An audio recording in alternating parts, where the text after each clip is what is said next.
In our 5th year of marriage, my wife forced me to divorce her for the sake of the puppy boyfriend she was keeping outside. Blinded by rage, I got into a car accident. When I woke up, I realized I had lost my memory. Staring at the divorce agreement in front of me, I read it several times, then decisively signed it. Are we going to get divorced right now? Laura was stunned.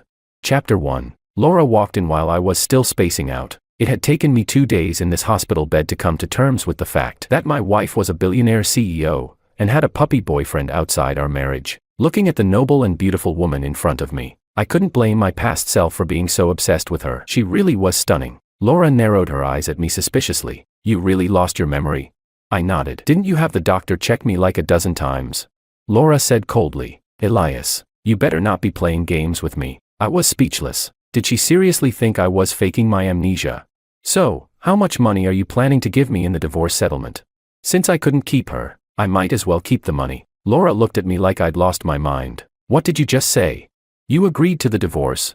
It wasn't hard to understand her shock. Word had it that before the accident, I was madly in love with her. Just days ago, when she mentioned divorce, I was still on my knees, crying and begging her not to leave me. And now I'd not only agreed to the divorce, I was negotiating for money. I let out a sigh. Fruit that isn't ripe won't taste sweet no matter how hard you try to pick it. If you don't love me anymore, there's no point in forcing it. Let's get divorced. I used to be a food delivery guy. 5 years ago, while on a delivery, I happened to run into 2 thugs trying to harass Laura. I stepped in and saved her. It was love at first sight for her. I fell hard too, and we got together quickly. Not long after, I found out she was an absurdly wealthy CEO. Knowing that I, a broke nobody, didn't deserve her, I tried to break up with her, but Laura refused. She even said I was the only man she'd ever love in this life. Her parents, on the other hand, looked down on me and didn't want their daughter marrying a poor loser. To marry her, I had no choice but to become a live-in son-in-law in the Lin family. But then Laura changed. She started staying out late, grew distant,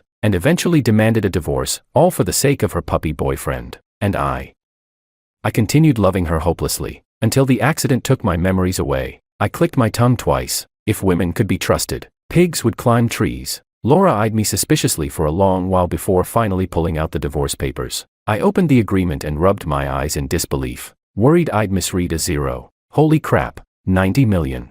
I was rich now. Tears welled up in my eyes as I looked at Laura, too overwhelmed to speak. Babe, any chance you could round it up, make it an even 100 million?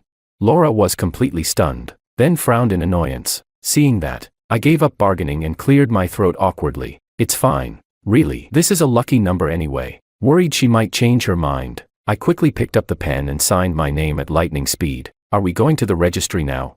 Laura had kept a puppy boyfriend while we were still married, which was a huge emotional blow to me. So the 90 million breakup settlement was totally justified. She glanced at my hospital gown and reminded me, you're still admitted here, right? I almost forgot I was still a patient. Then let's finalize the divorce after I'm discharged. Laura didn't respond. With a cold expression, she turned and walked out. As soon as she left, I looked down and counted the money again, grinning while imagining how I'd spend that massive fortune. Chapter 2. 10 minutes later, my buddy Pablo walked in with a lunchbox. Elias, time to eat. I glanced at it, a cheap 10 yuan takeaway meal. Just looking at it killed my appetite. I'm not eating that. Go to the 5-star hotel next door and bring me 2 portions of premium seafood. Pablo's eyes widened. Are you nuts? That'll cost thousands. I held up the divorce agreement for him to see. You see this? Laura gave me 90 million as a breakup settlement. I can eat whatever I damn well want. Pablo's eyes lit up as soon as he saw the number. Holy crap. Bro, you hit the jackpot.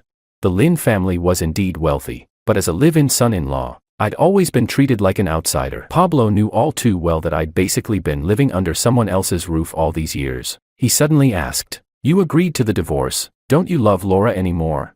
Pablo and I were tight. He knew how I used to feel about Laura, but now, I had amnesia. Naturally, I felt nothing for her. To me now, she was just a stranger. No, more accurately, my sugar mama. Besides, when there's that much money on the table, love isn't even worth mentioning. I waved my hand. Women are like clothes. Now that I'm rich, I can find whatever style of wife I want. Why hang on to someone whose heart was never with me to begin with? I raised an eyebrow. Once the money hits my account, bro, we're eating good and living better. Pablo nodded excitedly. I'll go get you that fancy seafood right now. My injuries weren't that serious, just a bump on the head that caused my memory loss. Doctors couldn't determine the exact cause, but said I could be discharged anytime. So the next day, I went home. As soon as I stepped inside, I saw a young man standing in the living room, baby-faced, soft-skinned. Couldn't be more than 20-something. Rumor had it he was a college student. Must be Romeo, Laura's puppy boyfriend. Laura and I hadn't even officially divorced yet, and this kid already acted like he owned the place. The nerve. When Romeo saw me, his eyes flashed with contempt. I couldn't be bothered with him, but he made the first move, picking a fight. Some people just don't get it. You've already been dumped. Why are you still clinging on? My temper flared instantly. I marched up to him. And who the hell are you? Exactly. Get out. Romeo was just about to reply when he suddenly dropped to the floor, sitting there pitifully, looking up at me like a victim. I really love Laura. Bro, please let us be together. I'm begging you. Laura rushed over, looking flustered. Romeo, what happened? Romeo shook his head, putting on a good boy act. I'm fine. Laura, don't blame Elias, he didn't mean to push me. Laura turned to me, furious. Elias, what the hell is wrong with you? Try laying another finger on Romeo and see what happens. The blatant favoritism was impossible to ignore. Even though I'd lost my memory, it still stung to know that after 5 years of marriage, Laura would treat me like this, all for another man. I lowered my gaze, then noticed the Hermes bag in Laura's hand, and instantly thought of the 90 million. Suddenly, my mood lifted. Laura, let's go get the divorce finalized right now. Laura froze. You've really thought it through? A question mark practically popped up over my head. Didn't we already agree? Once I was discharged, we'd go finalize the divorce. Laura glanced at Romeo. Yes, I want a divorce. Romeo turned his head, looking at me with smug satisfaction. I sneered inwardly, knowing the kind of woman Laura was. Romeo definitely wouldn't be her last man. What the hell was he so proud about? Half an hour later, Laura and I arrived at the Civil Affairs office. There weren't many people getting divorced today, so it was soon our turn, but the clerk told us that the divorce couldn't be processed until 30 days later. That's when I found out, apparently, there's a mandatory cooling-off period for divorce now. I was instantly anxious. We couldn't get divorced right away. Is there any way you could speed things up? I asked. We're in a hurry. No need to cool off. We'd rather die than stay married. At that, Laura's beautiful face instantly darkened. The staffer looked apologetic. Sorry, sir. We have to follow standard procedures. As we walked out of the office, Laura turned and asked me, You're really that eager to divorce me? I shrugged. Come on. If we don't get divorced soon, how's your puppy boyfriend supposed to become your official man? Laura was speechless. That evening, when Laura came back from work, I was sitting at the table, enjoying a feast. Even though we couldn't get the divorce today, the gourmet food completely cured my bad mood. Seeing me eat, Laura looked a bit surprised. I glanced at her and instantly understood why. Earlier, when I asked the maid to serve the food, she'd mentioned I usually waited for Laura to come home before eating. Yeah, not anymore. I had zero interest in starving just to keep up some fake ritual. I told the maid to serve dinner immediately. Laura pinched the bridge of her nose and, like it was second nature, gave me an order. Go make me a cup of hangover tea. I replied without even looking up. I don't know how. Make it yourself. Laura stared at me, clearly shocked. She hadn't expected me to say no. After all, the old me had been hopelessly in love with her, hanging on her every word, never daring to disobey. If she said east, I wouldn't dare even glance west. Her words were practically sacred law to me. Laura's voice turned cold. Elias, what's that supposed to mean? Chapter 3. I hadn't planned on responding to her, but then I remembered we were still in the divorce cooling-off period. She could change her mind at any time and refuse to go through with it. To avoid any unnecessary trouble, I got up and went to make her the hangover tea. Laura took a sip and frowned. This doesn't taste right. I rolled my eyes. I told you, I don't know how to make this stuff. Laura looked at me thoughtfully. You really don't remember anything about us? Since I woke up, she's asked me that same question like 800 times. At this point, she might as well cut my skull open and examine my brain herself. Nope, I said. I don't remember a thing. Laura pressed her red lips together, looking a little disappointed. She had just turned to head upstairs when I called out to her. She glanced back at me, her expression shifting ever so slightly. But all I said was, after the divorce, can I take the suits, watches, shoes, and all that from the walk-in closet with me? I had zero emotional attachment to Laura anymore, but those luxury items she gave me, absolutely worth keeping. Even if I didn't wear them, I could flip them on a resale site and make some serious cash. Laura's face immediately turned even darker. Do whatever you want, she snapped before stomping upstairs. In the days that followed, Laura seemed insanely busy, out early, back late. I knew she was busy dating Romeo. I didn't mind. Being alone suited me just fine. The moment the cooling-off period ended, I called Laura, and we finally got the divorce certificate without any further hiccups. At the same time, I got a notification the money had hit my account. Seeing all those zeros, I couldn't stop grinning. Even Laura looked more pleasant now that I was rich. If there's nothing else, I'll be heading out, I said. Laura gave me a strange look, maybe because I was smiling so brightly. Still, she said, I'll give you a ride. I pointed to the electric scooter on the curb. No need. Pablo's giving me a lift. Before she could say anything else, I hopped on the scooter with Pablo and rode off. It was dinner time, so we found a roadside food stall nearby. I ordered a whole table's worth of dishes. While we waited for the food, I looked down at my phone. Pablo thought I was wallowing in sadness. He patted my shoulder in comfort. Bro, if you want to cry, just cry. No need to hold it in. I'm a guy too. I get how you feel. I looked up, confused. Why would I cry? With this kind of money, I can find a wife who's way prettier and way nicer than Laura. You mentioned there's a new bar that opened nearby, right? Pablo nodded. Yeah, just opened recently. I perked up instantly. Are there a lot of hot girls there? That night, the bar was buzzing with energy. Pablo and I sat in a booth while a pretty hostess gave me a shoulder massage as I sipped my drink. Suddenly, I spotted a tall, curvy woman strutting toward us. Pablo leaned in and whispered, "That's Jessica Koo, Laura's arch-nemesis. Miss Koo herself. You used to argue with her all the time because of Laura." Jessica stood in front of me, arms crossed. "Elias, aren't you afraid I'll tell Laura about you partying in here?" I shrugged. "We're divorced. She can't control what I do anymore." Jessica blinked in surprise. "You actually divorced her?" Before the accident, I was known for being a total wife guy, the type who'd never step foot in a bar, let alone flirt with women in one. Before I could answer, Pablo spoke up for me. He had a car accident not long ago, total memory loss. Jessica gave me a thoughtful look after hearing that. She kept staring at me intensely. I started feeling a little nervous and leaned over to whisper to Pablo, "Dude, did I, have a thing with her before?" Pablo nearly spit out his drink. "I have no idea." I raised an eyebrow. "Probably not. I mean, I used to be head over heels obsessed with Laura. No way I'd have eyes for anyone else." Jessica didn't stick around long. She turned and went off drinking with her girlfriends. A few minutes later, Pablo got a call and said he had to head home for something urgent. I left the bar too, but I didn't go back to Laura's villa. Instead, I took a cab to a hotel and booked the presidential suite for the night. Half asleep, I heard the doorbell ring. I got up to open the door. The moment it opened, a woman's figure lunged straight at me. Chapter 4. It was Jessica. What was she doing here? She wrapped her arms around my neck, staring straight into my eyes. Her lips moved softly as she called out, "Elias." The scent of alcohol on her told me she had definitely been drinking. "You looking for me?" I asked. Jessica nodded. "Yeah." No sooner had she spoken than she kissed me. I was completely stunned. What the hell was going on? My tipsy brain instantly sobered up, snapping back to my senses. I quickly pried her hands off me and stepped back, putting some space between us. "Jessica, you." Before I could finish my sentence, she suddenly closed her eyes and fainted right into my arms. I reached out and caught her just in time. The next morning, I was woken by shouting, "Elias, Elias." As soon as I opened my eyes, I saw Jessica lying beside me. She was smiling sweetly at me. "You need to take responsibility for what happened last night." I immediately sat up, explaining, "Nothing happened. Don't get the wrong idea." She had clung to me the entire night and refused to let go, so I had no choice but to let her sleep in my arms. But I never laid a finger on her. Jessica, however, acted like she didn't care about the facts. She reached out and hugged me tightly again. "I don't care. I want to be with you. I want to be your girlfriend." My eyes widened. I was genuinely shocked. She had a crush on me. Seeing that I was speechless, Jessica poked my chest and pouted, "Elias, haven't you noticed that I like you? I waited so long for you to finally divorce Laura. I'm telling you, you can't break my heart again. Got it?"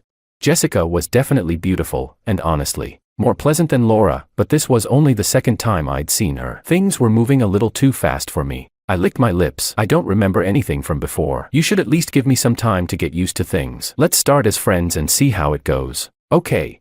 Maybe she thought I made a fair point, because Jessica loosened her grip. "All right." She tilted her head and smiled at me. "Then take me out for breakfast right now." Looking at that smile, I couldn't help thinking, damn, this girl really is cute when she smiles. All right. After breakfast, I finally saw the young lady out. Not one to waste time, I immediately returned to the villa. As soon as I walked in, I saw Laura eating breakfast. She looked up at me with a cold expression. "You didn't come home last night. Where were you?"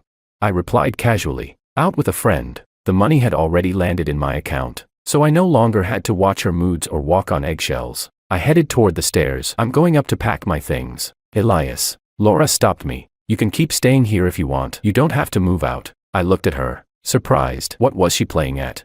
But I was in no mood to try figuring out her intentions anymore. We're divorced. Living here wouldn't be appropriate. I'll move out. And with that, I went upstairs. I had a lot of stuff, expensive stuff, so it took me the whole morning to finish packing. I bought a luxury penthouse, fully furnished and move-in ready, and moved in immediately. Once I was settled, I dragged Pablo with me to a luxury car dealership. I bought 2 Mercedes, one for me, and one for Pablo. He was over the moon and said the luckiest thing he ever did in life was becoming friends with me. After that, my life became easy and carefree. With money in the bank, I was living the dream, eating, drinking, and partying every day. But after a while, it got boring, and I started thinking about getting a job. When Jessica heard I was job hunting, she called and asked me to come work for her, as her assistant. I figured an assistant job sounded pretty chill, so I agreed. The next day, I started working at her company. Chapter 5. Jessica didn't give me any hard tasks, just making her coffee, eating out with her, and otherwise letting me do whatever I wanted. Life was pretty good, honestly, easy, relaxed, and totally stress-free. On Friday night, Jessica asked me to accompany her to a dinner meeting. When we entered the private dining room, she had me sit next to her. Several company execs at the table turned to look at me and started gossiping. Chairwoman Koo, isn't your assistant the ex-husband of that woman from the Lin family?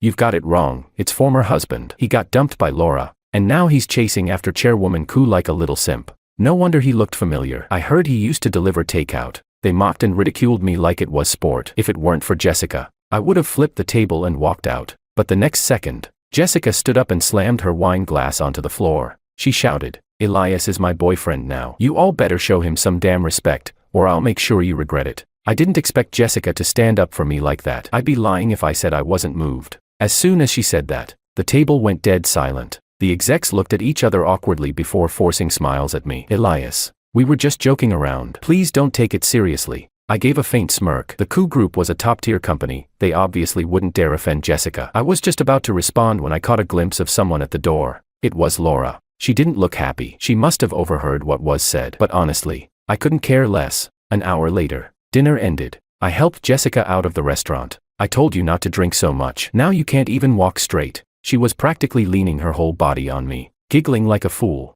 "Well, I've got you with me, so I feel totally safe." I looked up and saw Laura standing a few steps ahead. I tried to walk around and ignore her, but she called out to me, "What's going on between you and Jessica?"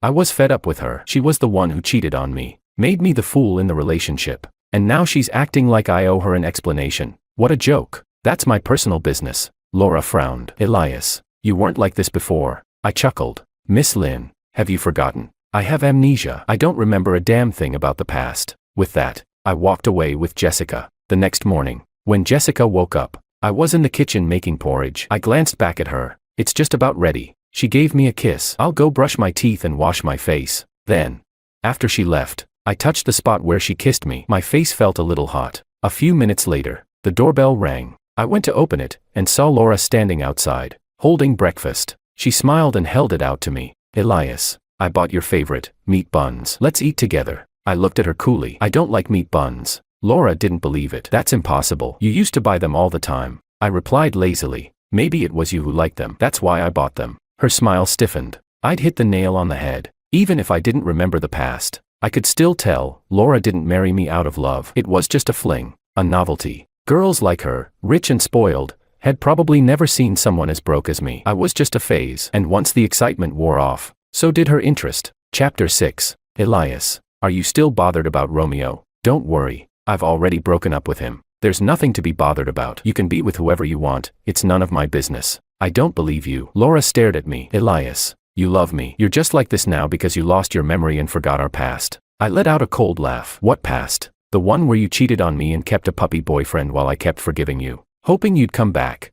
Laura's face turned pale. That's not true. I know I was wrong. Please give me another chance. Elias, who is it? Jessica walked over and wrapped her arms around me. When Laura saw Jessica, she swayed a little, like she couldn't accept what she was seeing. You really are with Jessica now? Before I could respond, Jessica chuckled and said, Laura, you're already divorced from Elias. You've got no business meddling in his life anymore. I heard you've been getting pretty cozy with that 20-year-old college boy. So why are you still hung up on my boyfriend now? Laura bit her lip. Her eyes locked on me like she was waiting for me to deny it. I looked at her calmly. You've seen it for yourself. I'm doing just fine. If you have nothing else to say, please leave. Don't come bothering me again. Laura froze. You think me coming to see you is bothering you? Without even thinking, I said, yes. Her eyes instantly reddened. She turned and stumbled away. I shut the door and walked back to the kitchen. Jessica followed behind me. After hesitating a moment, she asked, Elias, do you ever wish to remember the past?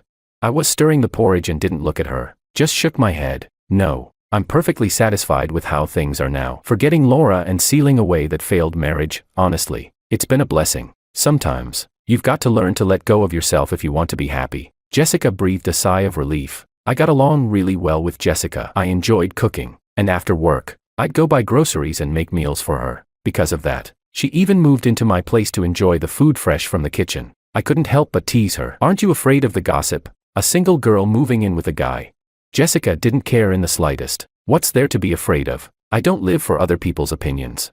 One afternoon, we went out for lunch. Unexpectedly, we ran into Laura and Romeo, but from the looks of it, it wasn't a date. They were clearly arguing. Laura suddenly stood up and shouted, I said it's over. Stop trying to contact me.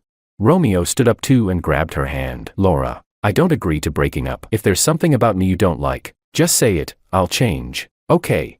Pablo had told me before that Romeo came from a poor background. Ever since Laura picked him up, his life had drastically improved, so of course he didn't want to let go. But I wasn't surprised she was dumping him. Women like Laura, rich, spoiled, used to getting what they want, they're just playing around. It's never going to be forever with any one man. Laura yanked her hand away and said coldly, I told you it's over. Don't cling to me. She turned around and spotted me and Jessica. Her expression changed slightly. Romeo also saw me, and his face twisted with anger. It must be because of you. You said something to Laura that made her dump me. As he spoke, he raised his hand to hit me. I dodged easily, and he ended up falling flat on the ground. I frowned. Your drama has nothing to do with me. Don't drag me into your mess. Laura stepped forward and grabbed my arm. Romeo, listen carefully. The man I love is my husband. You'll never be able to compare to him. Chapter 7. I really couldn't understand what Laura was trying to pull this time. Jessica looked at her with visible annoyance. Miss Lynn, you and Elias have been divorced for a while now. He's my boyfriend, my future husband. Please show some self-respect. I pulled my arm out of Laura's grip. Stop talking nonsense. Go play with your puppy boyfriend. Jessica smiled in satisfaction and said to me, Darling, let's go eat somewhere else. I had no desire to stay there either. I turned to leave when suddenly I heard Laura yell out, Elias, watch out. I looked back and saw her lying on the floor, blood dripping down her forehead. The sight was shocking. Romeo stood nearby, holding a wine bottle, completely panicked. The next moment, he dropped the bottle and ran for it. It was obvious he had intended to attack me. Laura got hurt trying to protect me. Over half an hour later, I stood by Laura's hospital bed. Her forehead was wrapped in white gauze, and she looked pale and fragile. If there's nothing else, I'll head out. You should get some rest. Elias. Laura stopped me. Do you not love me anymore? I couldn't help but laugh. How could she even ask me that? Did she really think I was born just to revolve around her? Or that just because she got injured saving me, I'd be so touched that I'd run back into her arms?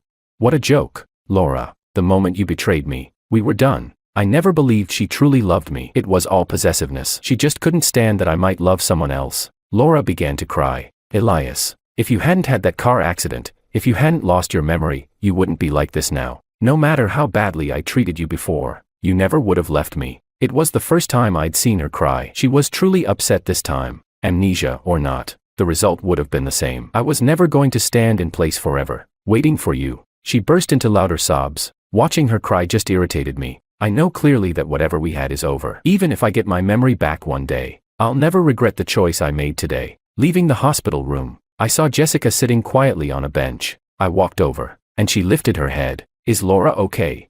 I sat down beside her. She'll be fine, just needs a few days of rest. Jessica responded with a soft, oh, and fell silent. After a while, she asked, Laura got hurt trying to save you. Did that move you? I thought, what's with this gloomy look? Could it be she's worried I'll go back to Laura?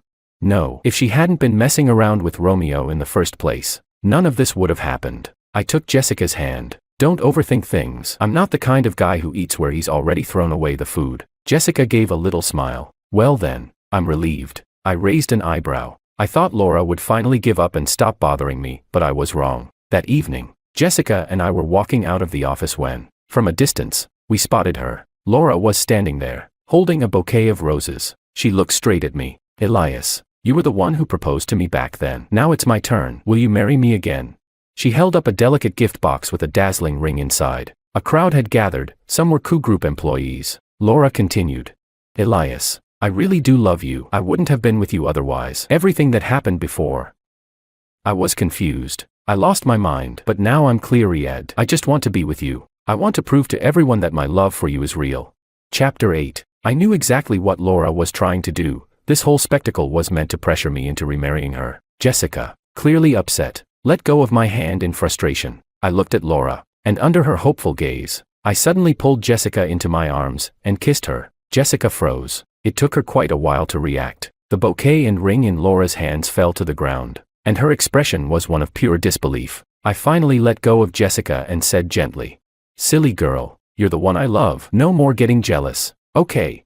Jessica blushed and snuggled into my chest. When I looked back at Laura again, I noticed her eyes had gone red. I hadn't just turned down her proposal, I had kissed Jessica in front of everyone. That was as good as slapping her across the face. Her voice trembled. "Elias, you really don't want me anymore." I held Jessica's hand and replied coldly, "Laura, don't ask questions that no longer matter. My girlfriend wouldn't like that." Laura looked like she was about to collapse. Staggering backward a few steps, I sighed. "Let it go, Laura." With that, I led Jessica toward the car. Even as we drove away, Laura remained frozen in place, not moving an inch despite all the people whispering around her. Suddenly, heavy rain began to pour from the sky. The crowd scattered, but she didn't budge. Watching that scene, I felt nothing, like I was just seeing a stranger. I realized then that it must be because I didn't love Laura anymore. That's why. Whether she cheated on me with Romeo or cried and begged for another chance, I remained completely indifferent. After that day, I didn't see Laura again. I heard she fell seriously ill and was in the hospital for 2 weeks. After Jessica and I officially got together, she suggested I help her manage the company, but I turned her down. I didn't like sitting in an office all day staring at spreadsheets and reports. I loved food, and after careful thought, I decided to open a restaurant. Jessica fully supported me. "As long as it's something you truly love doing, I'll support you with everything I've got." I smiled and patted her head. That was the difference between her and Laura. With Jessica, I didn't have to pretend. I could be completely, unapologetically myself. Jessica even gave me some money to start the business, saying she wanted to be the biggest investor. "If it makes a profit, it's yours. If it loses money, I'll take the hit." I laughed and pulled her into a hug. "Marrying a woman like you, I've truly struck gold." Jessica shyly punched my chest, her blushing face full of sweetness. "Who's marrying you? You haven't even proposed yet." I pulled out a dazzling diamond ring from my pocket. "Is it shiny enough? Do you like it? Will you marry me?" Jessica burst into tears the moment she saw the ring. She hadn't expected me to actually propose. Through choked sobs, she asked, "Are you serious?" I slipped the ring onto her finger, wiped away her tears, and whispered dotingly, "Of course, I want to marry you, be with you forever." Jessica threw her arms around me. "I love you." When her parents found out about us, they didn't object or look down on my background. Quite the opposite, they treated me with respect, even like their own son. 2 months later, Jessica and I held a grand wedding. As she walked toward me in her wedding gown, I was overwhelmed with emotion. My eyes burned. It turns out that marrying the woman you love really can make a man cry. The internet wasn't lying. I took her hand in mine, our eyes locking in a gaze full of understanding. We both smiled instinctively. "My wife, I love you." And just like that, I caught hold of the happiness that truly belonged to me.